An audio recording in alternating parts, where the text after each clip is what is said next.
நிறைய பஞ்சாயத்து நிறைய நடக்கும். என் சொத்துல அவன் கொட்டா போட்டான் சார்னுவான். சார் என் சொத்தில் என்க்ரோச் பண்ணிட்டான்னுவான். டப்புனு ரெடிமேடாக கிடைக்காது தானே.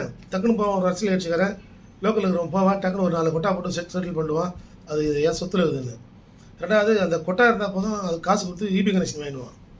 ஸோ அவன் வந்து ட்ரெஸ்பாசர். இப்போ அவனை மாதிரி இருக்கிறவனா எப்படி சார் ரிலீஸ் பண்ணுது? இது எவ்வளோ பெரிய தலைவலி ஆகுது ஒரு சொத்துக்கு. நிறைய பேர் கேட்குறாங்க. பட் அதை நீக்குவதற்குன்னு சில சட்ட வழிமுறைகள். முதல்ல உள்ளே போயிட்டான்னா அவன் ட்ரெஸ்பாஸ் பண்ணியிருக்கான், நீ முதல்ல ஒரு போலீஸில் ஒரு கம்ப்ளைண்ட் கொடுக்கணும். வழக்கம் போல் போலீஸில் கம்ப்ளைண்ட் கொடுத்தா என்ன நடக்கணும் உங்களுக்கு எல்லாருக்கும் தெரியும். ஆனால் நீங்கள் பெரும்பாடுபட்டாவது அந்த புகாரை பதிய வைக்க வேண்டும். அதை ரிஜிஸ்டர் பண்ணுறது நீங்கள் என்னென்ன வேலை செய்யணுமோ அத்தனை வேலை செய்யணும். விசாரிப்பதற்கு என்ன வேலை செய்யணுமோ அத்தனையும் செய்ய வேண்டும். அது முடியாத போது நீங்கள் அதுக்கு அடுத்த ஸ்டேஜாக நீங்கள் சிவில் சூட்டுக்கும் வரணும். ஒரு ட்ரெஸ்பாசர் அவனை எவிக்ட் பண்ணுங்கன்னு எவிக்ஷன் சூட்டும் கேட்கணும். ஏன்னா போலீஸில் போய் கம்ப்ளைண்ட் கொடுக்கும்போது அவன் 2-3 ஃபோர்ஜரி டாக்குமெண்ட்லாம் கொடுப்பான். இது பாருங்கள், இதெல்லாம் என் டாக்குமெண்ட் இருக்குது, இதெல்லாம் என் டாக்குமெண்ட் இருக்குது, இதெல்லாம் என் டாக்குமெண்ட் சொல்லுவான்.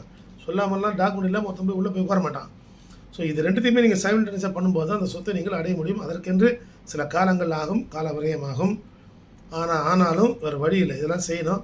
இதை மீறி மற்ற வழிகள் வந்து சட்டப்படியாக செல்கின்ற வழியிலேயே நிறைய ஷார்ட்கட் குறுக்கு வழி மெத்தட்லாம் இருக்குது. அதெல்லாம் வந்து என்னென்ன சொல்லுவாங்கன்னா, இப்போ பொதுவாகவே பயன்படுத்தப்படுகின்ற யாருக்கும் எந்த சிக்கலும் இல்லாமல், அதாவது எந்த வித பண செலவும் இல்லாமல் செல்கின்ற வழி இந்த வழி தான். இதைத்தான் வந்து பயன்படுத்தி ஒரு நபர் சுவாதீனத்தில் தவறாக அமர்ந்திருந்தால் அவரை அங்கிருந்து வெளியே எடுக்க வேண்டும்.